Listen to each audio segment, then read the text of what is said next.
Hours before my brother's wedding, a cryptic message warned, "Don't go, check your husband's garage."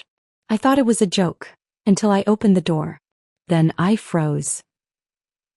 Everything was supposed to be perfect today.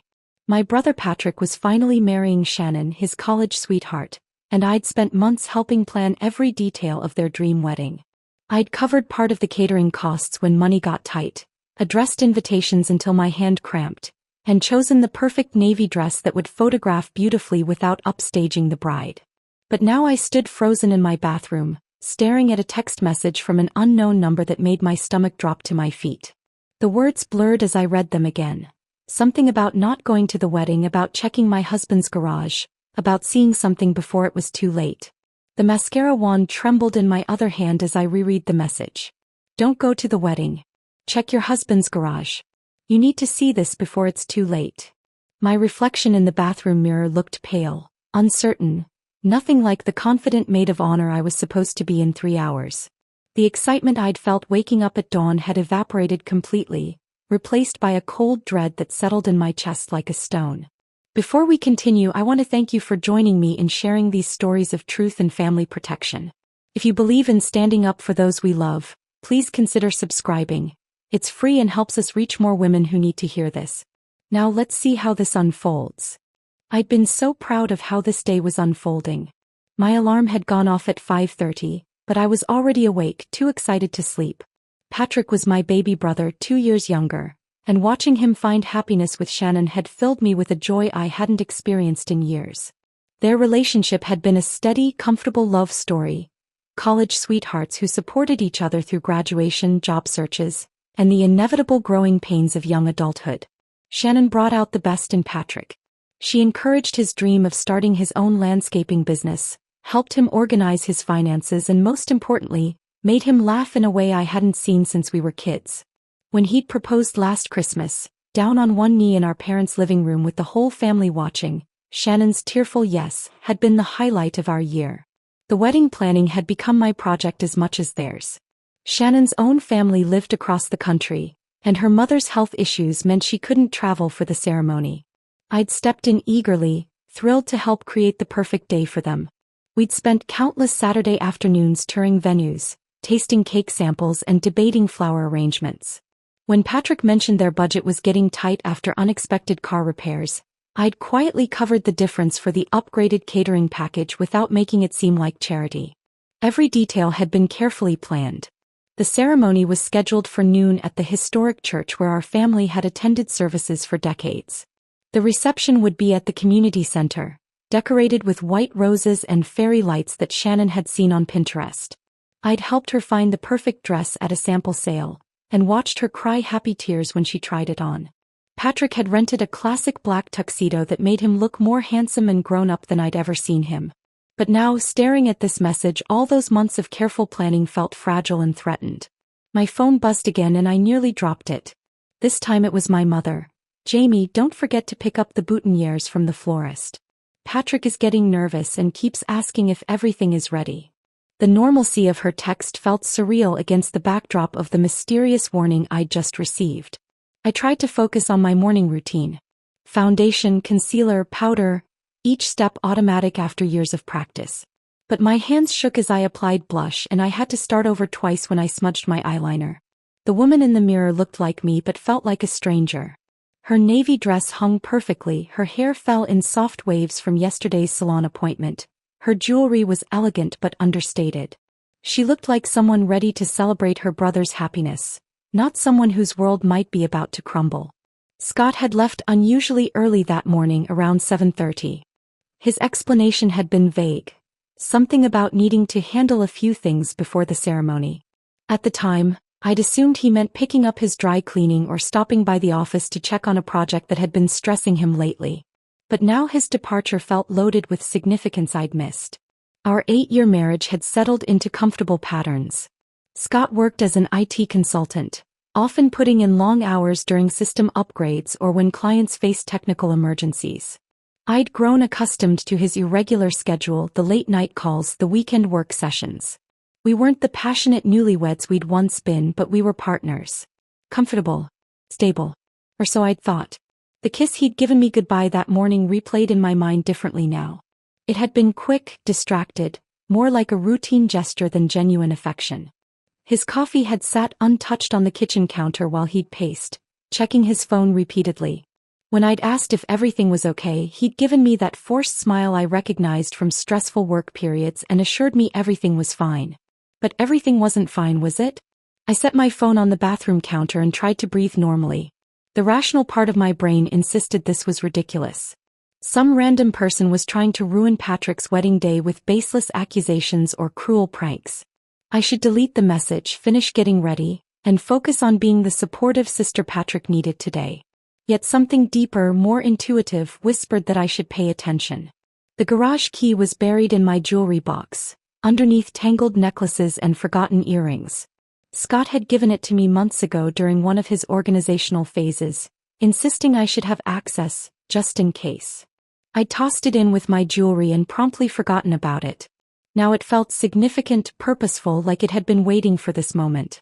Standing in my bedroom, fully dressed for the wedding, I held the small silver key and felt the weight of choice.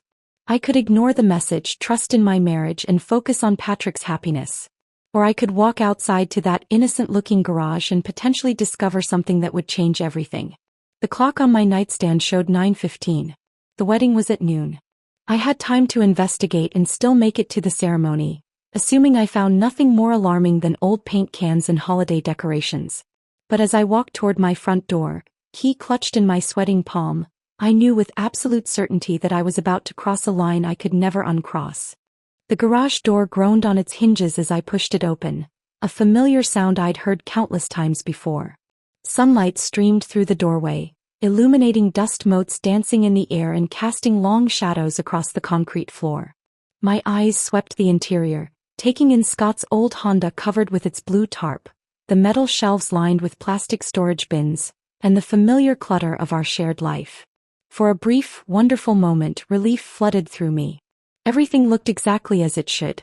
Paint cans stacked neatly in the corner, our artificial Christmas tree leaning against the far wall, camping gear we hadn't used in 3 years gathering dust on the top shelf. The garage smelled like motor oil, old cardboard, and that particular mustiness of stored belongings. Completely normal, completely innocent. I almost laughed at myself. Here I was, dressed for my brother's wedding, standing in our garage because of some random text message from a stranger. The paranoia felt ridiculous now, embarrassing even. I could already imagine how I'd tell Scott about this later, how we'd shake our heads at the cruel prank someone had played on such an important day.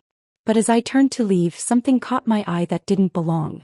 Tucked behind a stack of paint cans, partially concealed by what looked like an old beach towel, was a small wooden chest I'd never seen before. The chest itself wasn't particularly remarkable. Maybe the size of a shoebox, made of dark wood with simple brass hinges. But its placement was deliberate, hidden, like someone had tried to conceal it quickly. My heart began racing again as I approached it. The beach towel draped over it was faded blue and white stripes, and I didn't recognize it either. With trembling fingers, I pulled the towel away and stared at the chest.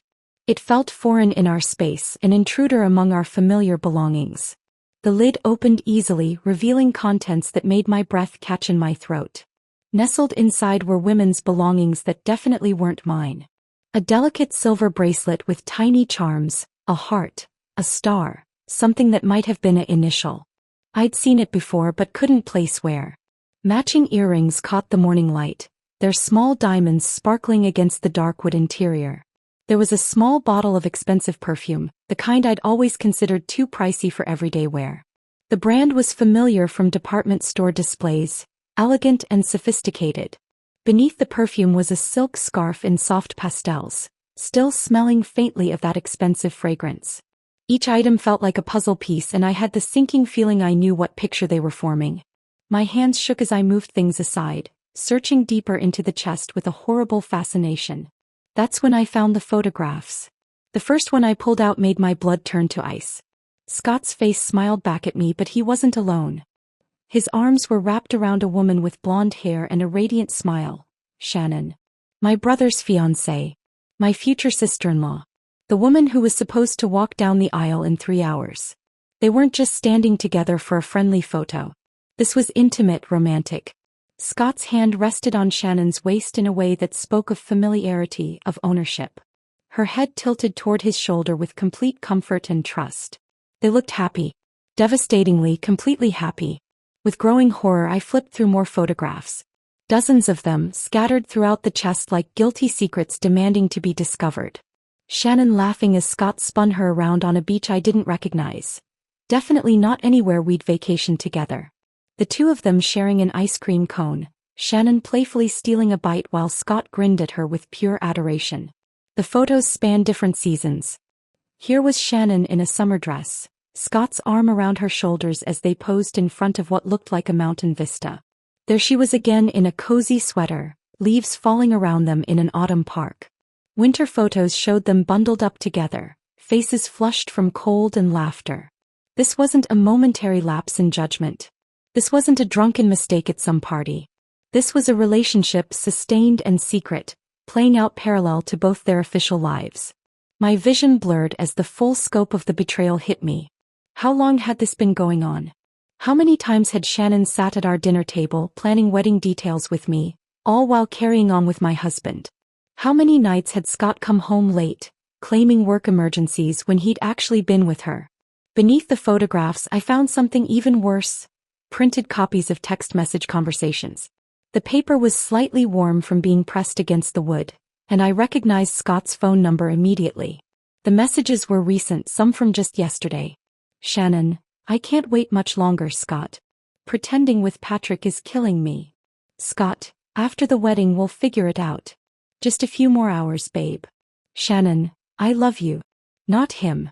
This marriage is just necessary right now. Scott, once you're legally his wife, we can plan our real future together. The words swam before my eyes as their meaning sank in.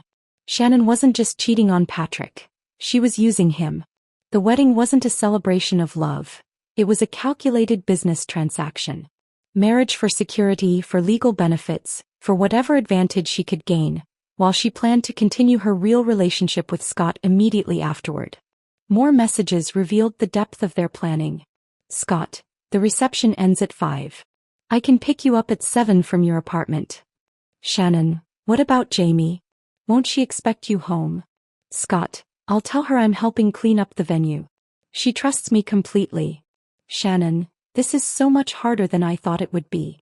Patrick keeps talking about our honeymoon plans. Scott, 2 more days and we can stop pretending. You're stronger than you know. I sat back on my heels, the printed messages scattered around me like evidence of a crime. Because that's what this was. A crime against Patrick, against me, against the very concept of family and trust and love. The garage suddenly felt suffocating. The innocent storage space had become a vault of secrets, a hiding place for the evidence of the most devastating betrayal I could imagine. My husband and my brother's fiancé weren't just having an affair. They were actively conspiring to destroy Patrick's life while using him for Shannon's benefit. The clock on my phone showed 9:45. In 2 hours and 15 minutes, Patrick would be standing at the altar, believing he was about to marry the woman of his dreams. Instead, he'd be signing up for a life built on lies, manipulation, and calculation. I carefully gathered the photographs and messages, my hands moving with surprising steadiness despite the chaos in my mind. Someone had sent me that warning text for a reason. Someone wanted me to find this evidence, to know the truth before it was too late. And now I had to decide what to do with it. My first instinct was to storm out of that garage, drive straight to the wedding venue and drag Shannon away from the altar in front of everyone. I wanted to scream, to expose her publicly, to watch her perfect facade crumble before our entire family and all the guests who'd traveled to witness what they thought was a love story. The rage burning in my chest demanded immediate action, swift justice for the cruelty she was about to inflict on Patrick. But as I knelt there among the scattered evidence of their betrayal, something shifted inside me. The white-hot fury transformed into something colder, more calculating. A voice in my head, maybe my mother's, maybe my own survival instinct, whispered that acting rashly would be exactly what Scott and Shannon could use against me. I could already hear their denials. Jamie's always been jealous of our happiness. She's unstable, trying to ruin the wedding out of spite. Those photos are old, taken out of context. She fabricated the text messages because she can't stand seeing Patrick succeed where her own marriage is failing. They could gaslight Patrick into believing I was the problem, the jealous sister who couldn't bear to see him happy. Without careful handling, I might end up being the villain in this story while they painted themselves as victims of my alleged mental breakdown. Patrick's future hung in the balance, and I wouldn't let my emotions jeopardize his chance to escape this trap. I needed to be smarter than my pain, more strategic than my rage. My hands had stopped shaking as this realization settled over me. I pulled out my phone and began methodically photographing everything. Each picture of Scott and Shannon together felt like gathering ammunition for a war I'd never wanted to fight, but one I was now determined to win. The camera clicked softly as I captured every angle of their intimate moments. Scott spinning Shannon on that unknown beach. Their faces pressed together in what looked like a restaurant booth. Shannon wearing the silver bracelet while Scott's arm encircled her waist. Each image was a nail in the coffin of their deception. I photographed the text message printouts, making sure the phone numbers were clearly visible. Scott's contact information at the top of each conversation thread would be impossible to deny. The dates and timestamps showed this wasn't ancient history. These messages were from yesterday, from this week, from throughout the months Patrick and Shannon had been planning their wedding. The personal items required more careful documentation. I arranged the bracelet, earrings, and perfume bottle for clear photos, then captured close-ups that would show details impossible to fake. The scarf still held traces of Shannon's perfume, and I photographed the designer label that would be easily recognizable to anyone who knew her shopping habits. Working with clinical precision helped keep the emotional tsunami at bay. This wasn't just about my marriage anymore. This was about protecting Patrick from a woman who viewed him as nothing more than a convenient stepping stone to her real life with my husband. When every piece of evidence was thoroughly documented, I faced the challenging task of returning everything exactly as I'd found it. The wooden chest had to be positioned at precisely the right angle behind the paint cans. The beach towel needed to drape naturally over it, concealing the chest without looking deliberately arranged. Each item went back in its exact location within the chest. The photographs scattered just as they'd been, some face up, others tucked beneath personal belongings. The printed messages folded and placed beneath the photos in the same order I'd discovered them. Even the perfume bottle's position mattered, tilted slightly to the left, just as Scott had left it. This level of deception felt foreign to everything I'd been raised to believe about honesty and directness. But the stakes were too high for moral purism. If Scott and Shannon discovered their secret was compromised before I could protect Patrick, they might accelerate their timeline, pressure him into a quick courthouse ceremony, or simply disappear together and leave him wondering what went wrong. The element of surprise was Patrick's only advantage now. I pulled the garage door closed and locked it, my movements careful and deliberate. No trace of my presence could remain. To Scott, this had to seem like just another ordinary morning, another step toward the elaborate charade he and Shannon were orchestrating. Walking back toward my house, I caught my reflection in my car's side mirror. Somehow I looked exactly the same as I had an hour ago. Same navy dress, same carefully styled hair, same wedding-appropriate makeup. But behind my eyes lurked knowledge that changed everything. Evidence that would either save Patrick or destroy our entire family, depending on how skillfully I handled the next few hours. The drive to my parents' house felt surreal. Every familiar street, every routine turn seemed loaded with new significance. I passed the coffee shop where Patrick and Shannon had their first date, the park where they'd gotten engaged, the bridal shop where I'd helped Shannon find her dress. All of it had been built on lies, and I was the only one who knew. My phone buzzed with a text from my mother. "Patrick's getting nervous. Can you come early to help calm him down?" The irony was devastating. She wanted me to reassure Patrick about his future with Shannon, not knowing I was driving toward him with evidence that would shatter that future completely. At red lights, I gripped the steering wheel and practiced staying composed. Patrick would need me to be strong, rational, supportive, not the emotional wreck I felt like inside. The evidence in my phone was like carrying fire, burning with the potential to either save or destroy the brother I loved more than anyone in the world.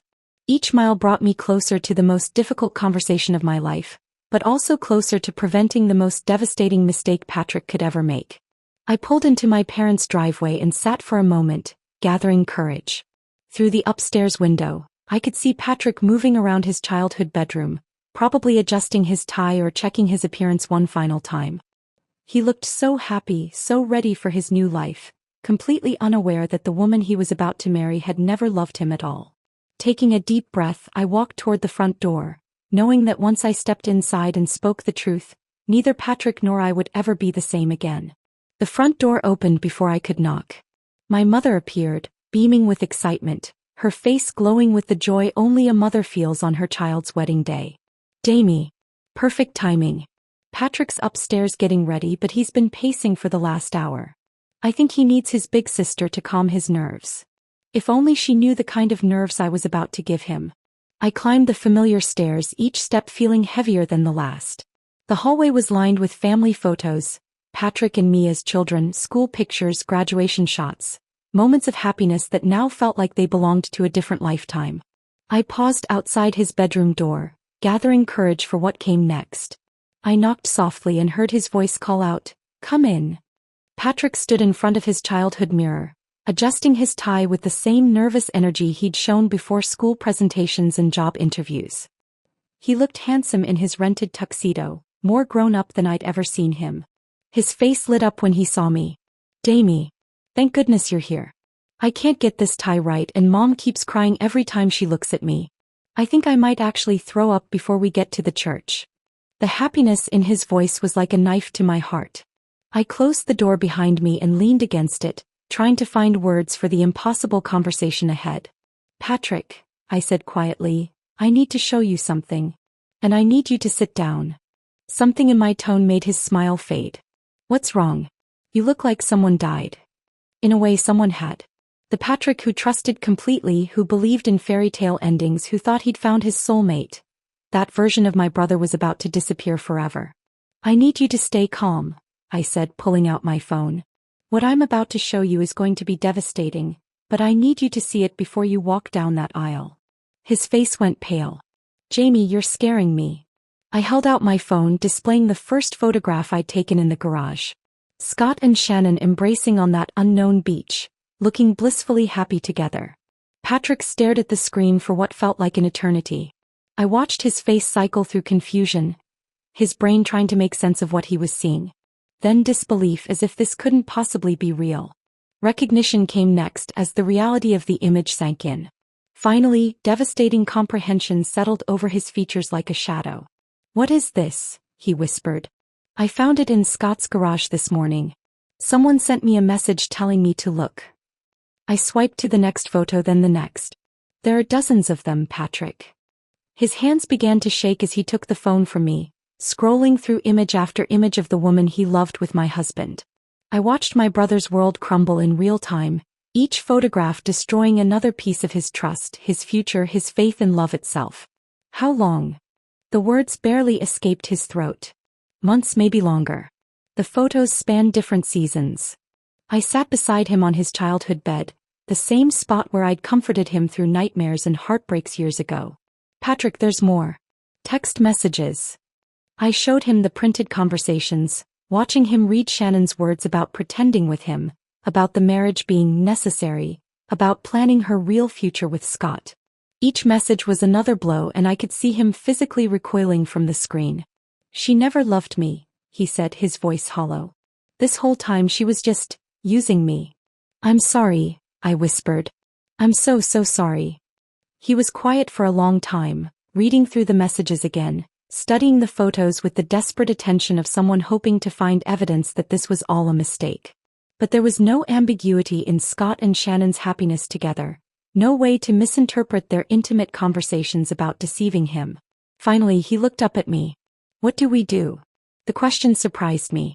I'd expected him to fall apart, to rage or cry or refuse to believe the evidence. Instead, Patrick was asking for strategy.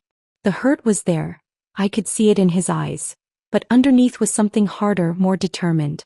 "We have options," I said carefully. "We could confront them privately, cancel the wedding quietly, tell the guests there was an emergency. Or we could let them face the consequences publicly. Let everyone see who Shannon really is." Patrick was quiet, processing. "All those people came here for us. For what they thought was our love story. My college friends drove 8 hours. Shannon's aunt flew in from California. I know.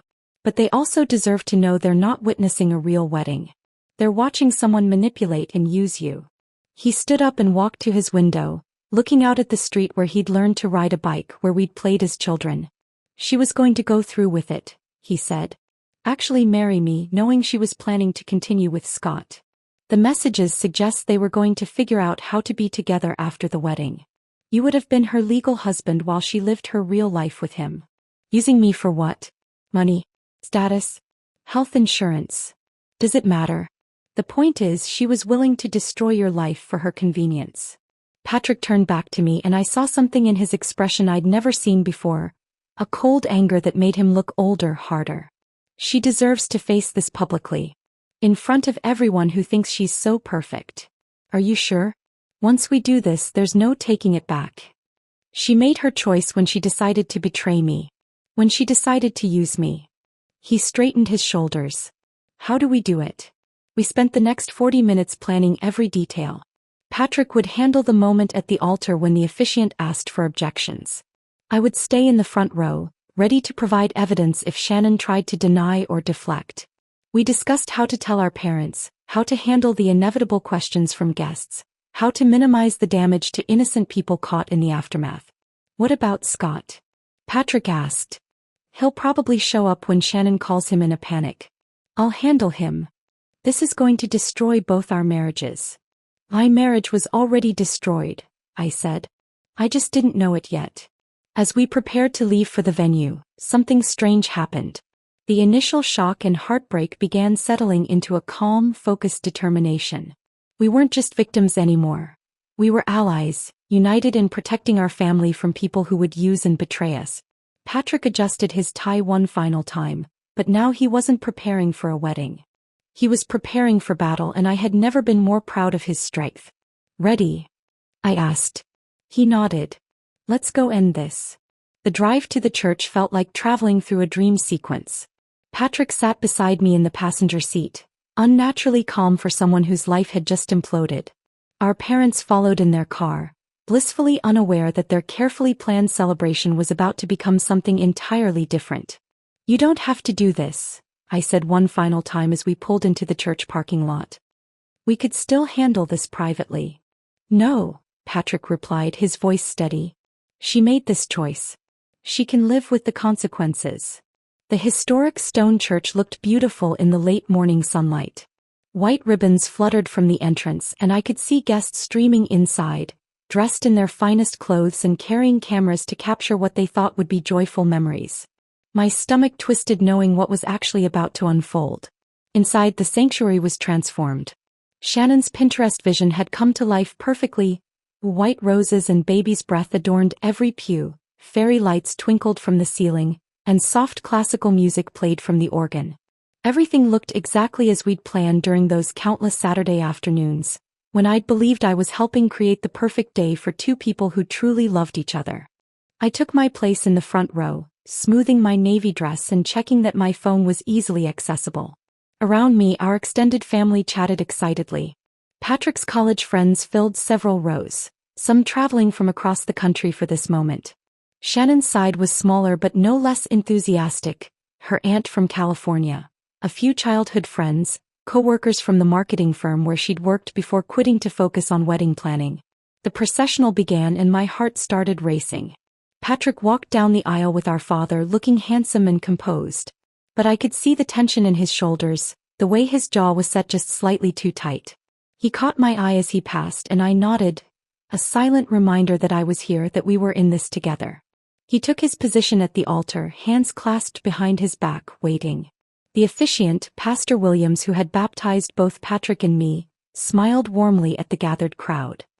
He had no idea he was about to witness something unprecedented in his 40 years of performing wedding ceremonies. Then the wedding march began and Shannon appeared at the back of the church. She looked absolutely radiant. Her dress, the one I'd helped her find at that sample sale, fit perfectly, cascading around her in layers of silk and lace. Her veil trailed behind her like something from a fairy tale. She'd never looked more beautiful, more bride-like, more convincing in the role she was playing. The contrast between her apparent joy and the ugly truth I carried felt surreal. Here was a woman walking toward her victim with a smile, about to promise him love and fidelity while planning to betray him within hours of saying, "I do." The audacity of it took my breath away. Shannon's eyes were locked on Patrick as she walked down the aisle, her smile never wavering. She looked like every bride should look, happy, nervous, glowing with love. But I knew now it was all performance, carefully constructed to serve her purposes. She reached the altar and took Patrick's hands, still smiling. Pastor Williams began the ceremony with his usual warm words about love, commitment, and the sanctity of marriage. The irony was so thick I could barely breathe. "We are gathered here today to witness the union of Patrick and Shannon in holy matrimony," Pastor Williams continued. "Marriage is not to be entered into lightly, but with reverence, discretion, and in accordance with the purposes for which it was instituted." Shannon squeezed Patrick's hands, probably interpreting his stillness as wedding nerves rather than the calm before a storm. The ceremony proceeded normally for several minutes. Readings about love from Corinthians, Pastor Williams speaking about the commitment they were making to each other, traditional words that now felt like mockery given what I knew about Shannon's real intentions. Then came the moment we'd been waiting for. If any person present knows of any lawful impediment why these two may not be joined together in holy matrimony, let them speak now or forever hold their peace. The church fell into that traditional moment of silence, guests probably expecting the usual pause before the ceremony continued. Instead, Patrick's voice rang out clear and strong. "I do." The audible gasp that swept through the congregation was immediate and overwhelming. Heads turned, voices murmured, and I felt the entire atmosphere of the church shift from celebration to confusion to growing tension. Shannon's face went white, then flushed deep red as panic replaced her bridal glow. "What are you doing?" she hissed, trying to maintain her smile for the guests while her eyes showed pure terror. "I'm objecting to marrying someone who's been having an affair with my sister's husband," Patrick said, loudly enough for everyone to hear. The silence that followed was deafening. 300 guests sat frozen, trying to process what they'd just heard. Pastor Williams looked completely bewildered, clearly having never encountered anything like this in his decades of performing ceremonies. Shannon's composure began cracking visibly. "That's not... Patrick, you don't understand." "I understand perfectly," Patrick replied, his voice calm but carrying through the church's acoustics. "I have photographs, Shannon. Text messages. Everything." I watched from the front row as Shannon's perfect facade started crumbling. Her desperate eyes swept the crowd, landing on me with a look of pure hatred. "This is Jamie's doing," she declared, her voice getting shrill. "She's always been jealous that I was joining the family. She fabricated this." But Patrick was ready. He pulled out his phone, holding up one of the photos for Shannon to see. "Did Jamie fabricate you kissing Scott on a beach in Mexico? Did she fake these text messages about your real future together?" Shannon's final attempts at denial became increasingly desperate. "Fine. Yes, we had feelings for each other, but I chose you. I'm here, aren't I? I was going to be faithful." "The messages are from yesterday, Shannon," Patrick said quietly, but his words carried to every corner of the church. "You were planning to continue this after today." That's when Shannon's facade shattered completely. The beautiful, composed bride disappeared, replaced by someone ugly and desperate. She screamed at Patrick, at me, at the guests who sat in stunned silence watching her meltdown. Finally, she ripped off her veil, threw it at Patrick's feet, and stormed down the aisle in her wedding dress, the train trailing behind her like the remnants of broken promises. The church erupted in chaos as she pushed through the doors, leaving 300 people and one devastated groom to make sense of what they'd just witnessed. The church had emptied slowly after Shannon's dramatic exit, guests filing out in stunned clusters, whispering among themselves about what they'd just witnessed. Some approached Patrick with awkward condolences, others simply left without knowing what to say. The fairy lights that had seemed so magical an hour earlier now illuminated an empty sanctuary that felt more like a crime scene than a wedding venue. I was helping Patrick remove the boutonnieres from his tuxedo jacket when my phone rang. Scott's name appeared on the screen and my stomach clenched. "Jamie, what the hell is going on?" "Shannon just called me crying, saying the wedding was cancelled." "She's not making any sense." "I'm sure she's not," I replied calmly. "Where are you?" "At the office, finishing up some work before the reception." "What happened?" The lie came so easily to him even now. You should come to the church, Scott. We need to talk. He arrived 30 minutes later, his face pale and drawn. The moment he walked into the sanctuary and saw me standing there with Patrick, Pastor Williams, and my parents, he understood that his carefully constructed world had collapsed. You destroyed everything, he said, his voice hollow. No, I replied, surprised by how steady I sounded. You did that when you decided to have an affair with my brother's fiancé. You did that when you helped her plan to use Patrick for her own benefit while she continued her real relationship with you. Scott's attempts at justification were pathetic. He claimed I'd misunderstood the situation, that the photos were old, that he and Shannon had ended things months ago. But his guilt was written across every feature of his face, and each lie only made him look more desperate. Those text messages were from yesterday, Scott, I said, pulling out my phone to show him his own words. You were planning to pick her up from her apartment after the reception. He crumbled then, admitting to the affair but trying to paint it as mutual attraction that had gotten out of hand. He never once apologized for the pain he'd caused Patrick, never acknowledged the cruelty of their deception. Instead, he focused on his own wounded feelings as if he were the victim in this situation. By evening he was gone. He packed whatever fit in his car and left, muttering about finding a hotel until he could make permanent arrangements. I watched from the window as he drove away, feeling nothing but relief that I'd never have to pretend to trust him again. The weeks that followed were a blur of legal paperwork and emotional processing.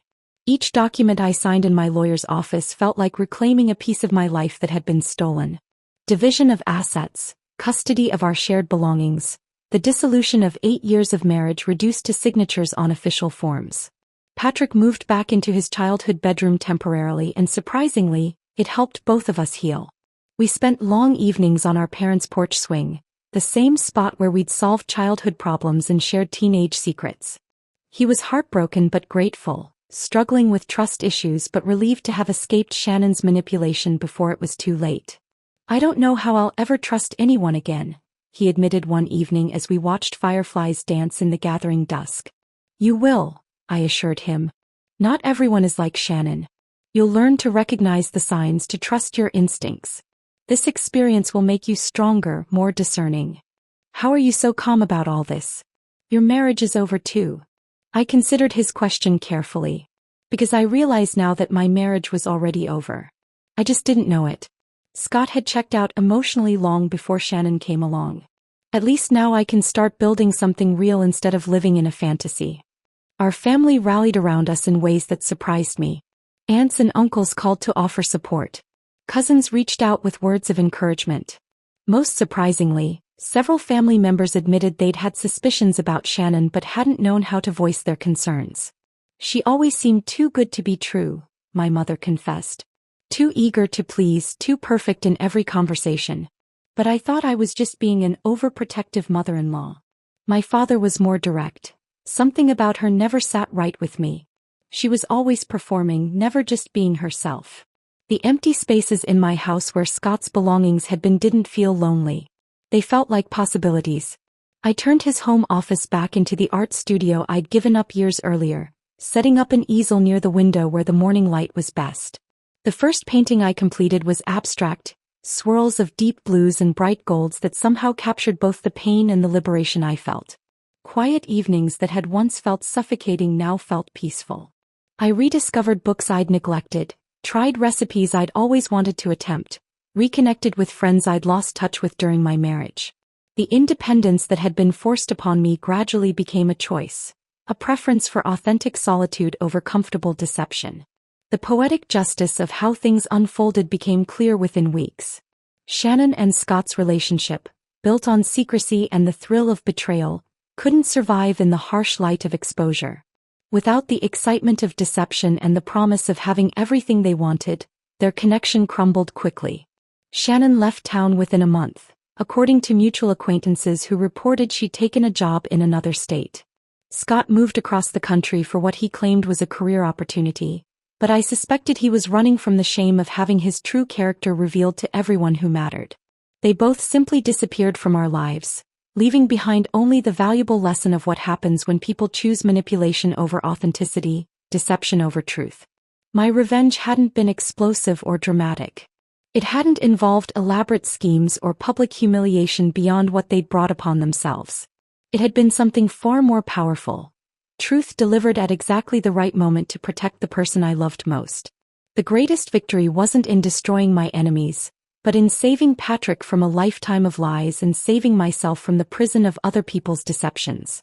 Sometimes the most profound justice comes not from punishment, but from liberation. The freedom to build authentic lives on foundations of truth rather than comfortable illusions. As I sat in my reclaimed art studio painting my new reality, I realized I'd never been more grateful for a cryptic text message that had arrived just in time to change everything. If this story of family protection and truth had you on the edge of your seat, hit that like button right now. My favorite part was when Patrick objected at the altar, exposing Shannon's lies in front of everyone. What was your favorite moment? Drop it in the comments below. Don't miss more thrilling stories like this. Subscribe and hit that notification bell so you never miss an upload.